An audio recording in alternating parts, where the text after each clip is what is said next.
Too many people are bowing the knee to tyranny that's producing segregation. This is tyranny producing segregation. We must reject it, because if we don't reject it now, then our children will have to suffer under this, and our grandchildren will have to suffer under this.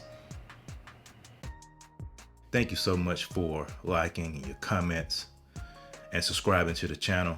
Please share this with your friends. Smash that like button. Smash the subscription bell. Share this with everybody you know. We're trying to make sure people understand that they're not victims, that they are empowered for greatness, and all this stuff that's out here that's telling them otherwise is false and will not benefit them in the end. So please, I appreciate that. Share that. In 1 Corinthians chapter 6, it talks about how our bodies are the temple of the Holy Spirit, that our bodies belong to God. In 1 Corinthians chapter 6, verse 12, it says, all things are lawful to me, but not all things are permissible. All things are lawful to me, but I will not be put under the power of anything. I say that because in today's climate,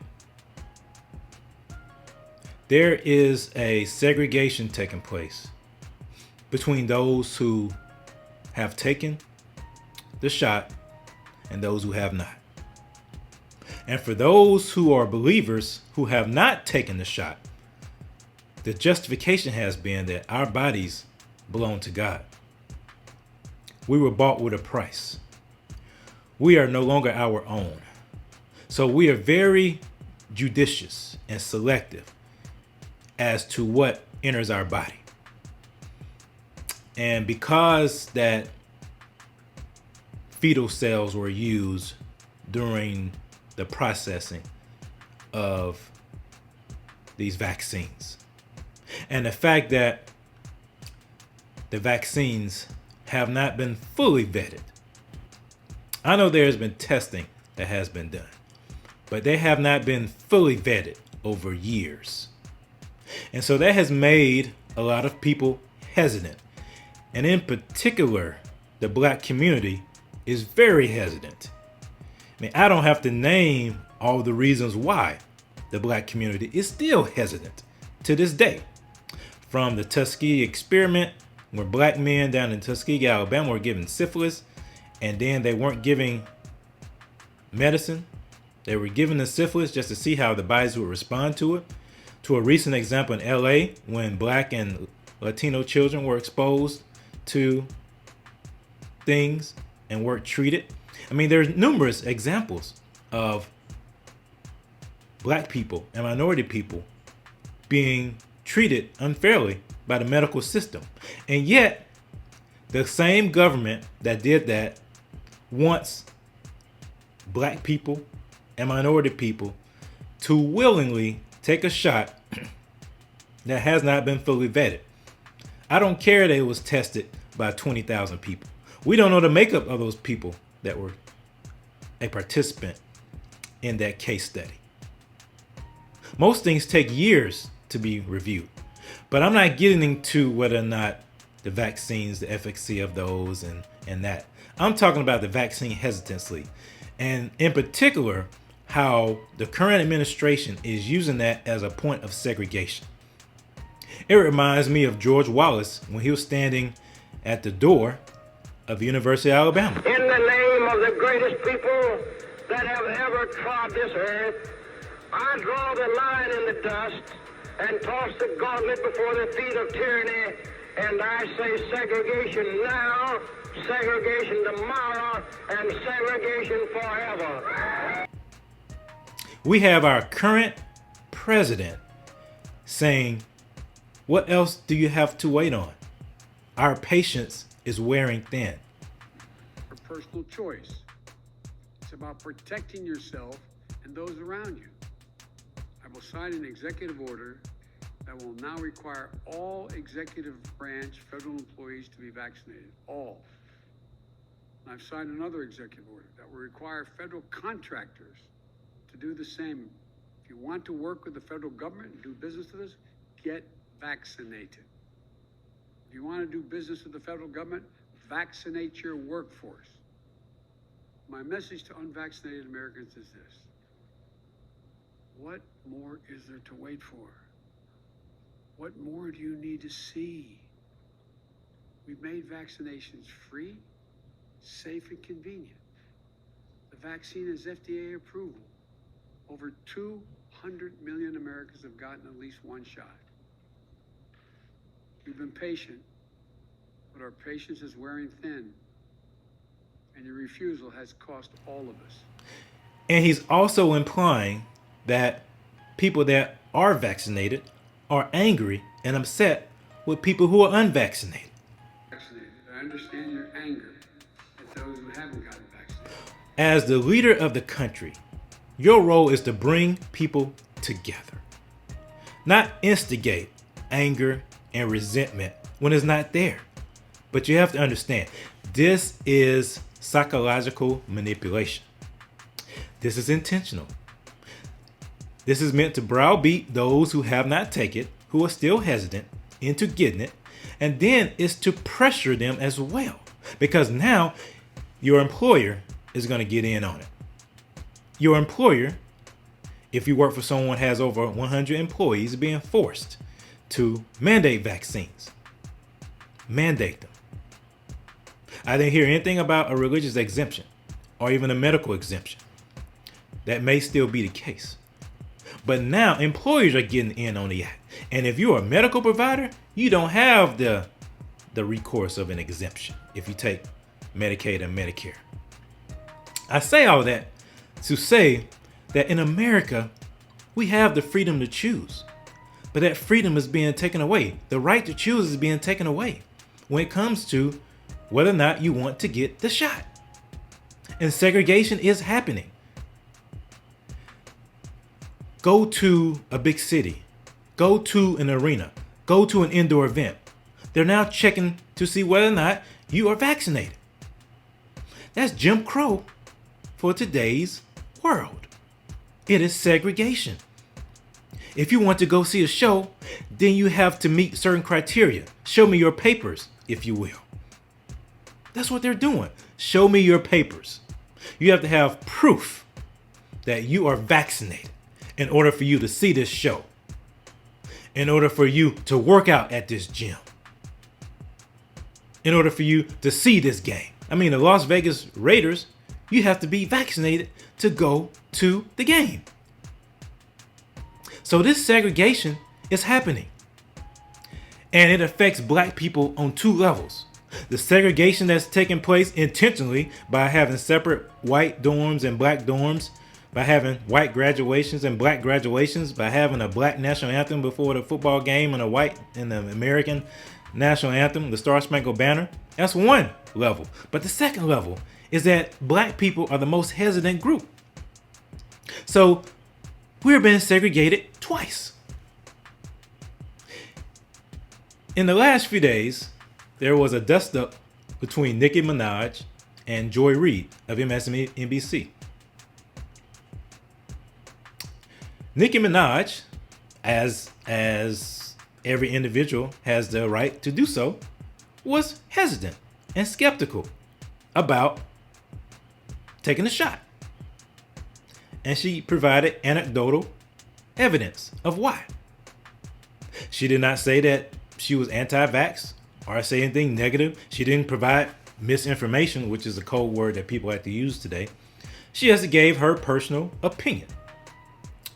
But that did not satisfy Joy Reid. That made Joy Reid upset.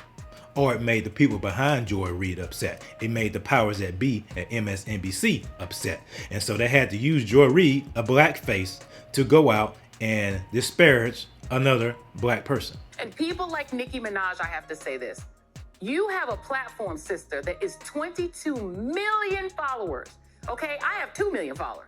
You have 22 million followers on Twitter. For you to use your platform to encourage our community to not protect themselves and save their lives, my God, sister, you could do better than that. You got that platform. It's a blessing.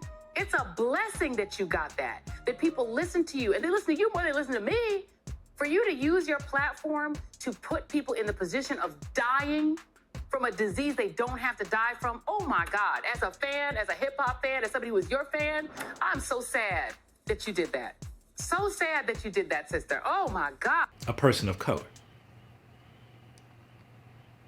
See, this vaccine hesitancy, it's legitimate. But the powers that be, the media, entertainment, all those people do not want Americans to have the ability to choose. They want to force every single person to get this shot. And if you don't get it, you will be treated as a second-class citizen. And that's what I mean by segregation taking place. Segregation based upon a medical decision. If you're vaccine hesitant, they will do whatever it takes to remove that hesitancy. They will not do it in a loving manner. They will not say, I respect your right not to get this shot. No, you are a fool, you're stupid, you're ignorant for not taking this shot. You're a Trump supporter. You're a conspiracy theorist. They will disparage you. They will call you all kind of names. It reminds me of the people who were shouting when the black students were entering school in Arkansas. It's that same type of mentality, that mob mentality, if you will. It's the mob mentality that the sheeple, they're not thinking for themselves. Look, you can be for the vaccine, and that's fine. And you can have your arguments. But there are people on the other side who are just as passionate about not taking that. When did having a difference of opinion become anathema in America? When did having a difference of opinion become anathema in America? When did that happen? And why do we have an administration in office who are intentionally pushing segregation when they took power saying they wanted unity? But now they're pushing segregation. And I don't care what people want to say. Some people will say it's not a vaccine mandate. You have a choice. Well, technically not. You're being coerced to take the shot. You have to decide between whether or not you want to keep your job or take a shot. To me, that's coercion. To me, that's a vaccine mandate. You can use all kind of word salads and twist yourself around to make it feel better. But to me, that's the same thing as a vaccine mandate. And it's segregation.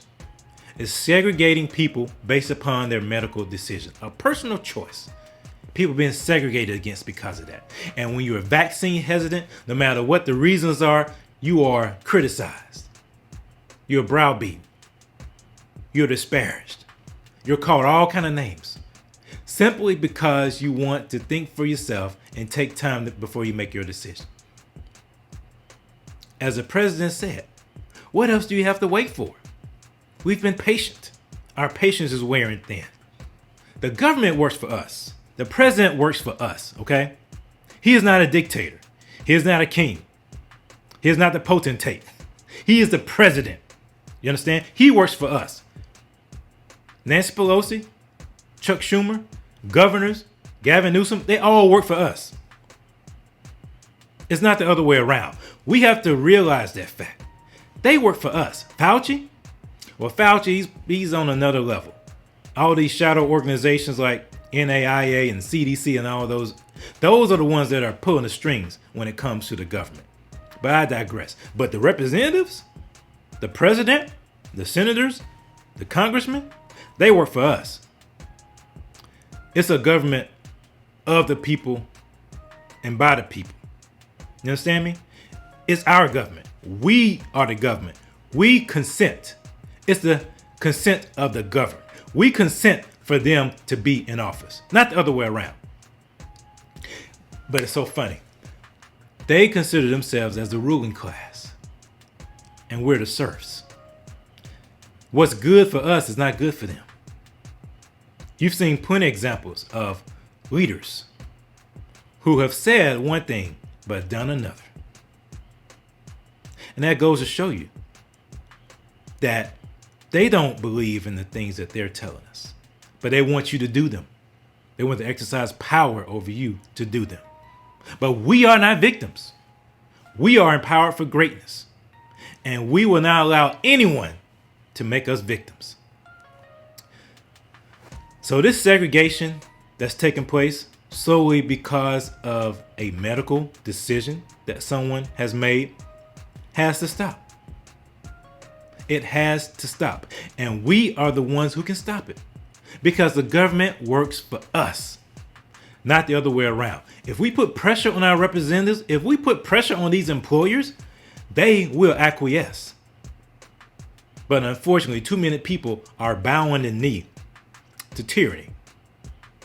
Too many people are bowing the knee to tyranny that's producing segregation. This is tyranny producing segregation. We must reject it, because if we don't reject it now, then our children will have to suffer under this, and our grandchildren will have to suffer under this. We must reject this tyranny that is producing segregation, because we are not victims. We are empowered for greatness.